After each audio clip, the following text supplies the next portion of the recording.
Film की शुरुआत में टिम को डेस्क पर बैठे दिखाया जाता है, जहां वह अपने सहयोगियों के साथ फोन पर बात कर रहा होता है और उसे पता चलता है कि उनके गेम की रिलीज डेट अपेक्षा से कहीं जल्दी कर दी गई है। इससे टिम का तनाव और बढ़ जाता है और उसका मन पूरी तरह विचलित हो जाता है। ऐसे में वह अपनी पत्नी लिव के बारे में सोचने लगता है, जिसके साथ उसने 2 साल पहले हुए मिसकैरेज के बाद से बहुत कम वक्त बिताया था। डेस्क पर बैठे हुए उसकी नज़र सामने रखे ग्लास के नीचे फंसी एक मक्खी पर जाती है और वह उसे बाहर निकालने की कोशिश करता है, लेकिन संतुलन बिगड़ने पर मक्खी उड़ जाती है। तभी बाथरूम के दरवाजे पर खड़ी लिव उसे कुछ दिखने के लिए कहती है। टिम थका हुआ और व्यस्त होने के कारण कहता है, जल्दी करो, मुझे बहुत काम है।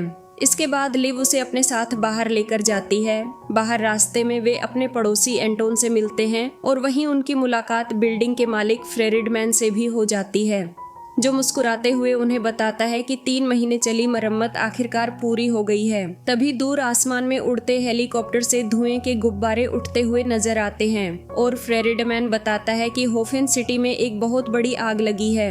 इसके बाद लिव टिम को पार्किंग में ले जाकर एक कैंपर वैन दिखाती है और कहती है कि हमें अभी साथ में पेरिस की एक स्पॉन्टेनियस जर्नी पर जाना चाहिए। लेकिन टिम के लिए यह खुशी का नहीं बल्कि पुराने दर्द को ताजा कर देने वाला पल होता है। लिव उसे भरोसा दिलाती है कि यह उनकी नई शुरुआत हो सकती है। आगे वह बताती है कि उसने अपनी आर्किटेक्ट की नौकरी भी छोड़ दी है, लेकिन टिम कहता है कि वह एक महत्वपूर्ण प्रोजेक्ट के बीच में है और इस वक्त काम छोड़ना उसके लिए संभव नहीं है। लिव उदास होकर समझ जाती है कि शायद टिम अब फिर कभी पहले जैसा नहीं रहेगा और इसी सोच के साथ वह अकेले ही जाने का फैसला कर लेती है। अगली सुबह टिम जागता है तो देखता है कि लिव अपना सामान पैक करके जाने के लिए तैयार है, लेकिन जैसे ही वह दरवाजा खोलती है तो सामने का दरवाजा पूरी तरह से काली ईंटों से बंद होता है। टिम दरवाजे के कैमरे को खोलने की कोशिश करता है, लेकिन स्क्रीन पर सिर्फ स्टैटिक दिखाई देता है। वे दोनों जल्दी से खिड़कियों के पास जाते हैं, लेकिन वहां भी ईंटें जड़ी होती हैं। लिव बिल्डिंग के मालिक को फोन करती है, लेकिन फोन में कोई सिग्नल नहीं आता और वाईफाई भी बंद होता है। टिम नोटिस करता है कि जब भी वह दरवाजे के पास जाता है तो फोन की स्क्रीन गड़बड़ाने लगती है, जबकि लिव हैरान होकर ईंटों को देखती है और कहती है कि इनका आकार और बनावट किसी भी जानी पहचानी चीज जैसी नहीं लग रहा है। असल में यह समझ से बाहर है कि ये दीवार किस मटेरियल की बनी हुई है। इसके बाद लिव पावर ड्रिल उठाती है और दरवाजे पर आजमाती है, लेकिन उससे उन ईंटों पर खरोंच भी नहीं आती है। वे घर की दीवारों पर अलग अलग जगह ड्रिल करने की कोशिश करते हैं, इस उम्मीद में कि कोई कमजोर हिस्सा मिल जाए, लेकिन सब जगह सिर्फ नाकामी ही हाथ लगती है।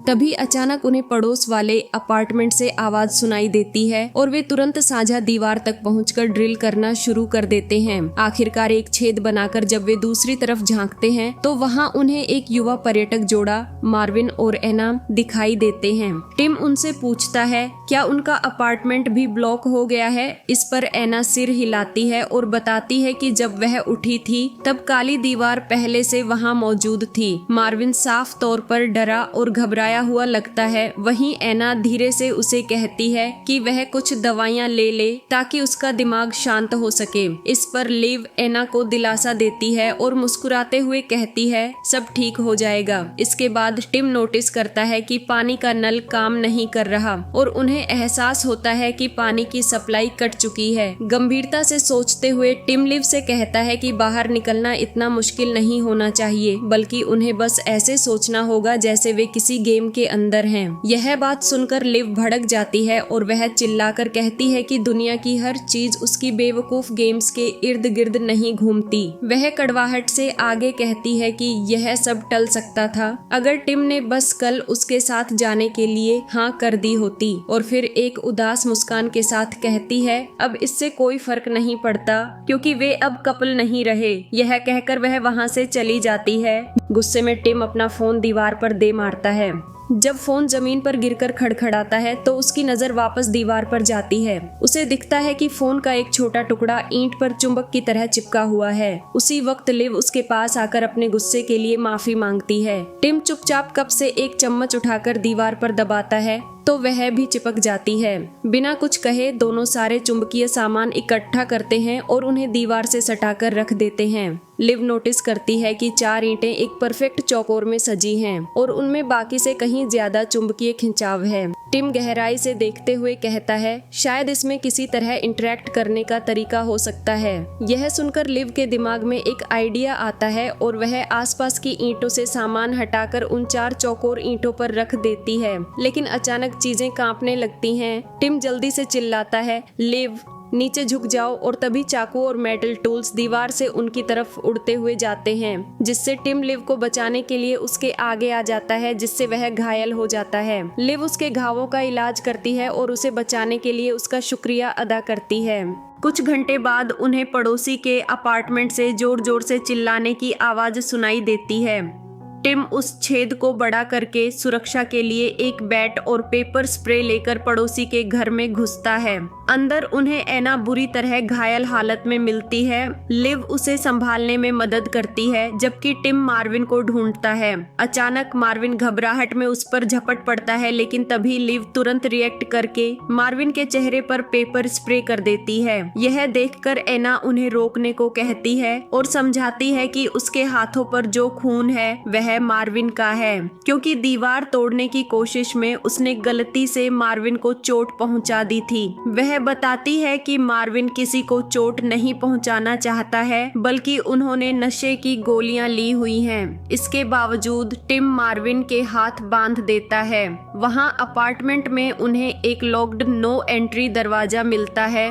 दरवाजा तोड़कर वहां कुछ भी ढूंढने की कोशिश करते हैं जो उन्हें वहां से निकलने में मदद कर सके। लिव को वहां एक छोटा कैमरा मिलता है और टिम को एक स्लेज हैमर मिलता है, जिसे वह दीवारों पर आजमाता है, लेकिन ईंटें बिल्कुल भी नहीं टूटती। अब थोड़ा होश में आने के बाद मार्विन टिम पर हमला करने के लिए माफी मांगता है। लिव सोचती है कि बाहर निकलने का एक रास्ता हो सकता है और वह है फ्लोर के रास्ते। वह ग्रुप को बताती है कि यह बिल्डिंग 1897 में बनी थी और द्वितीय विश्व युद्ध के दौरान इसके नीचे एक एयर रेड शेल्टर बनाया गया था, जो सीधे पास के मेट्रो स्टेशन से जुड़ा है। लेकिन वहां तक पहुंचने के लिए उन्हें कम से कम 3 मंजिलें तोड़नी होंगी, लेकिन यही उनकी आखिरी उम्मीद भी थी। इसके बाद टिम स्लेजहैमर से फ्लोर तोड़ना शुरू कर देता है।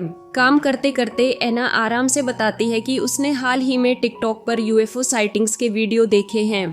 इस पर मार्विन मजाक उड़ाता है और इसकी वजह फ्रेरिडमैन को मानता है, जबकि लिव धीरे से कहती है कि फ्रेरिडमैन अच्छे इंसान हैं। आखिरकार वे फ्लोर में एक छेद बना लेते हैं और कपड़ों को रस्सी बनाकर टिम नीचे उतरता है। वहां उसका सामना ओसवाल्ट से होता है, जो एक बुजुर्ग रेजिडेंट होता है। ओसवाल्ट उसे धमकाते हुए कहता है कि वह अपना खाना किसी के साथ शेयर नहीं करेगा, लेकिन टिम उसे यकीन दिलाता है कि उसे खाने से कोई लेना देना नहीं है। उसे बस नीचे पहली मंजिल तक जाना है और रास्ता ड्रिल करना है। तभी ओसवाल्ट की पोती लिया बाहर आती है। वह अपने दादाजी से कहती है कि वे पड़ोसियों को डराना बंद करें और उन्हें एक मौका दें। मन मारकर ओसवाल्ट मान जाता है, लेकिन चेतावनी देता है कि वे उसकी पोती से दूर रहें। एक एक करके ग्रुप नीचे उतरता है। मार्विन बंधे हाथों के साथ संघर्ष करता है, लेकिन किसी तरह उतर जाता है। फिर लिया बताती है कि उनके पास एक सीढ़ी है जिसे वे अगली बार इस्तेमाल कर सकते हैं। टिम मार्विन की रस्सियां काट देता है और उसे चेतावनी देता है कि वह ठीक से बर्ताव करे। फिर लिव उसे स्लेजहैमर पकड़ा देती है और मार्विन फ्लोर तोड़ना शुरू करता है। इसी दौरान लिव नोटिस करती है कि लिया चुपके से टेक्सटिंग कर रही है। वह पूछती है और लिया मान लेती है कि उसकी अपनी गर्लफ्रेंड से लड़ाई हुई है। इस पर लिव धीरे से उसे दिलासा देती है कि जब वे यहाँ से निकलेंगे तो वह उससे जरूर मिलेगी। फिर टिम टेबल पर रखे एक स्मोक अलार्म को देखता है और उसे खोलता है। उसके अंदर उसे एक छिपा हुआ कैमरा मिलता है। वह ओसवाल्ट से पूछता है कि क्या उसने इसे लगाया था। इस पर ओसवाल्ट कहता है कि स्मोक अलार्म इंस्टॉलेशन तो फ्रेरिडमैन ने करवाए थे। टिम दूसरा स्मोक अलार्म चेक करता है और उसमें भी एक कैमरा निकलता है। यह देखकर मार्विन नतीजा निकालता है कि वे लोग किसी गड़बड़ वर्जन ऑफ स्क्विड गेम में फंसे हुए हैं। लेकिन लिव बीच में बोलकर इशारा करती है कि फ्रेरिडमैन का अपार्टमेंट तो ठीक उसी दीवार के पीछे है और वे उससे सीधे पूछ सकते हैं। बिना समय गंवाए वे दीवार तोड़कर फ्रेरिडमैन के यूनिट तक पहुंचते हैं। टिम उसका नाम पुकारता है लेकिन कोई जवाब नहीं मिलता। लिया ग्रुप से कहती है कि वह और उसका दादाजी पीछे ही रहेंगे, जबकि बाकी सब अंदर चले जाते हैं और मार्विन एहतियात के तौर पर एक चाकू उठा लेता है। वे सावधानी से अपार्टमेंट की तलाशी लेते हैं। आखिरकार एक कमरे में उन्हें फ्रेरिडमैन मरा हुआ मिलता है और उसके हाथ कटे हुए होते हैं। टिम उसका फोन उठाता है जिसमें उसे अजीब काली ईंटों की कई तस्वीरें मिलती हैं। वे लौटकर लिया और ओसवाल्ड को इस बारे में बताते हैं और मार्विन पूरी तरह से हिल चुका होता है और वह फ्लोर पर पहले से ज्यादा जोर से हथौड़ा मारना शुरू कर देता है। लिव एक अखबार उठाती है और उसमें से एक हिस्सा पढ़कर टिम को दिखाकर पूछती है कि क्या ये ईंटें हेवन सिटी की आग से जुड़ी हो सकती हैं, लेकिन टिम इस विचार को नकार देता है और कहता है कि वो जगह बहुत दूर है। तभी अचानक उनके नीचे का फ्लोर टूट जाता है। टिम, मार्विन और एना धड़ाम से अगली मंजिल पर गिर पड़ते हैं। लिव तुरंत नीचे उतरकर टिम को चेक करती है। वह चोटिल होता है लेकिन ठीक होता है। मार्विन और एना को भी सिर्फ हल्की चोटें आई होती हैं। लिया अपने दादाजी की ओर मुड़कर कहती है कि उन्हें बाकी लोगों का पीछा करना चाहिए, लेकिन थका हुआ ओसवाल्ड कहता है कि वह अब और आगे नहीं जा सकता और उसे अकेले जाने के लिए कहता है, लेकिन लिया अकेले जाने के लिए साफ मना कर देती है, इसलिए ओसवाल्ड भी उनके साथ जाने के लिए मान जाता है। अचानक दरवाजा खोलकर एक आदमी बाहर आता है जिसका नाम यूरी होता है और वह बताता है कि वह इस अपार्टमेंट के निवासी एंटन का दोस्त है। यूरी ग्रुप को जिज्ञासा से देखता है और पूछता है कि उन्होंने छत में छेद क्यों किया, जिस पर टिम समझाता है कि वे बेसमेंट तक पहुंचकर भागने की कोशिश कर रहे हैं, लेकिन यूरी कहता है कि बाहर निकलना नामुमकिन है क्योंकि बाहर की हवा दूषित है और वह ये भी दावा करता है कि ये काली ईंटों की दीवारें एक सुरक्षा के तौर पर लगाई गई हैं। जब लिव एंटन के बारे में पूछती है तो यूरी उन्हें उसके कमरे में ले जाता है जहां एंटन बिस्तर पर निर्जीव पड़ा होता है। यूरी बताता है कि एंटन दीवार के सामने गिर पड़ा था और शायद दिल का दौरा पड़ने से उसकी मौत हो गई। ग्रुप ये सब सुनने के बाद भी यूरी से कहता है कि भले ही बाहर खतरा हो लेकिन फिर भी वे बाहर जाने की कोशिश जारी रखेंगे। लिया पीछे रुककर एंटन की डेस्क पर रखे अजीब कोड्स और स्केचेस को नोटिस कर लेती है। ग्रुप आखिरकार आखिरी फ्लोर को तोड़ता है और बेसमेंट में उतर जाता है। वहां गहराई में जाकर वे इमारत का इमरजेंसी एग्जिट ढूंढ लेते हैं, लेकिन वह भी उन्हीं काले ईंटों से पूरी तरह सील होता है। परेशान होकर मार्विन हथौड़े से दीवार पर पूरी ताकत से वार करता है, लेकिन टिम जल्दी से उसे रोकता है। मार्विन झूठ मूठ शांत होने का नाटक करके अचानक से ओसवाल्ड से बंदूक छीन लेता है और ईंटों पर गोली चला देता है। गोलियां दीवार के पास जाकर अचानक रुक जाती हैं। तभी टिम सभी से जल्दी से नीचे झुकने के लिए कहता है, लेकिन ओसवाल्ड गोलियों के वापस आने से पहले नहीं झुक पाता है और वापस आती गोली उसे लग जाती है, जिससे तुरंत ही उसकी मौत हो जाती है। यूरी लिया के नुकसान के लिए माफी मांगता है और उसके बाद आई चुप्पी में अचानक एना बोल उठती है कि क्या हो अगर हम सब यहाँ इसलिए फंसे हैं क्योंकि हमारे बीच कुछ कॉमन है। सब लोग उसकी ओर देखते हैं तो वह बताती है कि जब वह 15 साल की थी तो एक कार ने उसकी साइकिल को टक्कर मारी थी और वह एक नियर डेथ एक्सीडेंट से गुजरी थी। इसके बाद लिया कहती है कि उसने 2 साल पहले कैंसर से अपनी माँ को खो दिया था। यूरी आगे आता है और बताता है कि वह एक पुलिसकर्मी है और उसने ड्यूटी पर किसी को मार डाला था, जिसके लिए वह आज तक खुद को माफ नहीं कर पाया है। फिर लिया इशारे से कहती है कि मार्विन ने भी किसी को मारा था और मार्विन बार बार माफी मांगते हुए कहता है कि उसे नहीं पता था गोलियां वापस लौट आएंगी। फिर यूरी टिम और लिव से भी कुछ शेयर करने को कहता है और लिव धीरे से बताती है कि उन्होंने अपना बच्चा खो दिया था। यह सुनकर टिम भड़क उठता है और झल्लाकर कहता है कि यह उनका निजी मामला है जिसे उसे सबके साथ शेयर नहीं करना चाहिए था, लेकिन लिव उस पर इल्जाम लगाती है कि उसने कभी अपने बच्चे की मौत को स्वीकार ही नहीं किया और बताती है कि उसे उस वक्त टिम की जरूरत थी, लेकिन टिम तब ऐसे व्यवहार करता था मानो सब कुछ नॉर्मल हो। लिव कहती है कि वह उससे भावनात्मक जुड़ाव की उम्मीद करती रही, लेकिन वह कभी उसके करीब नहीं आया। थोड़ी चुप्पी के बाद टिम खुद को संभालता है और ग्रुप से कहता है कि उन्हें फ्रेरिडमैन के अपार्टमेंट में रिनोवेशन प्लान्स या वीडियो सर्विलेंस ढूंढनी चाहिए शायद वहाँ से उन्हें बाहर निकलने का कुछ सुराग मिल जाए। लिया बताती है कि उसने एंटन के अपार्टमेंट में कुछ विस्तृत नोट्स देखे थे जो उन्हें बाहर निकलने में मदद कर सकते हैं। इसके बाद ग्रुप 2 हिस्सों में बंट जाता है। लिया, यूरी और लिव एंटन के अपार्टमेंट को देखते हैं, वहीं टिम, एना और मर्विन मकान मालिक के अपार्टमेंट में चले जाते हैं। लिया बताती है कि एंटन ने ईंटों के पैटर्न की स्केच बनाई थी। लिव कहती है कि उन्होंने हाल ही में 4 ईंटों का एक स्क्वायर फॉर्मेशन खोजा था जिसमें बहुत मजबूत चुंबकीय क्षेत्र था। फिर लिया एक बिजनेस कार्ड देखती है जिससे पता चलता है कि एंटन इप्सिलोन नैनो डिफेंस में सीनियर प्रोग्रामर के रूप में काम करता था और वह एक नैनोटेक कंपनी होती है जिसके ऑफिस में सुबह आग लगी थी, जिससे उन्हें लगने लगता है कि ये सब आग और उस कंपनी से जुड़ा हुआ है। उधर टिम नोटिस करता है कि फ्रेरिडमैन का अपार्टमेंट जितना होना चाहिए उससे छोटा दिख रहा है और उसे एहसास होता है कि वहाँ एक नकली दीवार है जो एक गुप्त कमरे को छुपा रही है। उसी समय मार्विन को एक रिमोट डिवाइस मिलता है जो शायद उस दीवार को खोलने की चाबी है। चूंकि उनके पास फ्रेरिडमैन के फिंगरप्रिंट्स नहीं होते हैं, इसीलिए वे रिमोट पर मैदा का इस्तेमाल करके पासवर्ड के 4 अंक पता कर लेते हैं, जिससे पासवर्ड कॉम्बिनेशन की गिनती घटकर सिर्फ 24 रह जाती है और जल्दी ही वे उस खुफिया दरवाजे को खोल लेते हैं। उत्साहित होकर एना बाकी लोगों को ये जानकारी देने नीचे चली जाती है। एंटन के कमरे में लिव और लिया को एक टूटा हुआ लैपटॉप और फोन मिलता है और कोड से भरे कई मुड़े तुड़े कागज भी वहाँ होते हैं।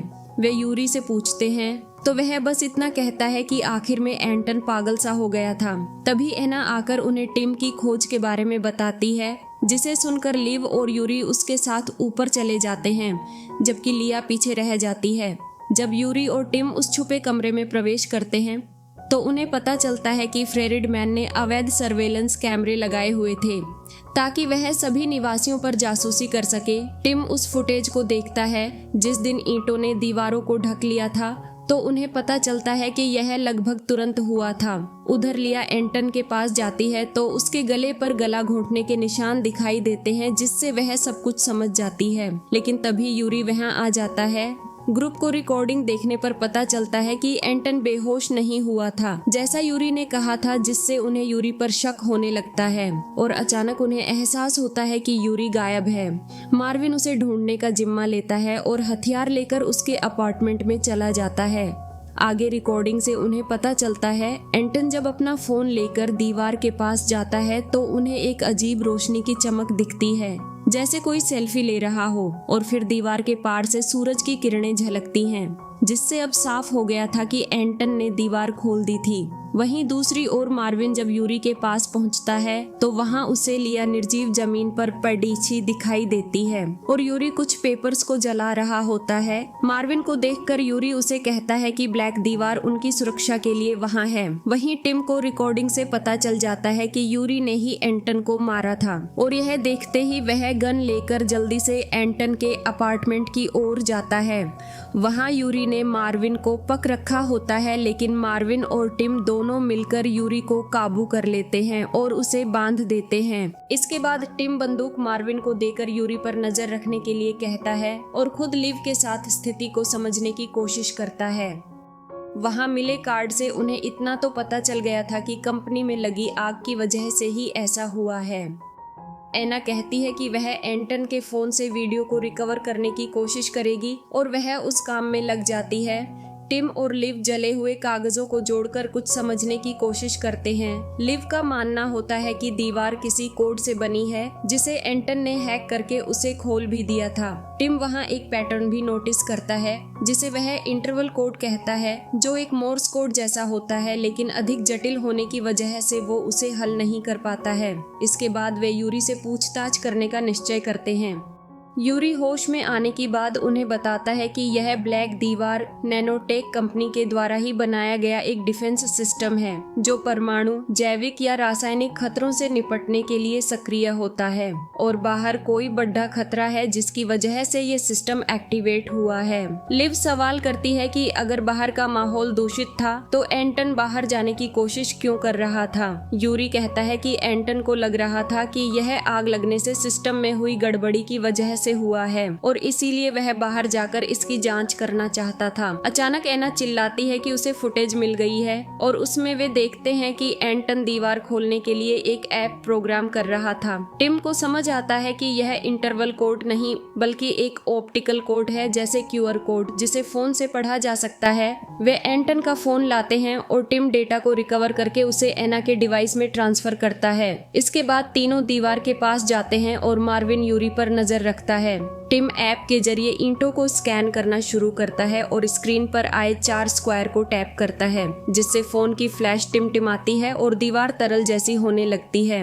उत्सुक होकर एना अपना हाथ अंदर डालती है और कहती है कि यह गर्म है और कुछ हिल रहा है, लेकिन तभी दीवार फिर से ठोस होने लगती है और एना अंदर खींचने लगती है। वे सभी उसे खींचने की कोशिश करते हैं, लेकिन उसका आधा शरीर ही बाहर निकल पाता है, जिससे एना 2 हिस्सों में कट जाती है और वहीं उसकी मौत हो जाती है। यह देखकर मार्विन गुस्से में पागल हो जाता है और वह यूरी को गोली मार देता है। इसके बाद वह निराशा भरी निगाहों से टिम की ओर देखता है और खुद को भी गोली मार लेता है।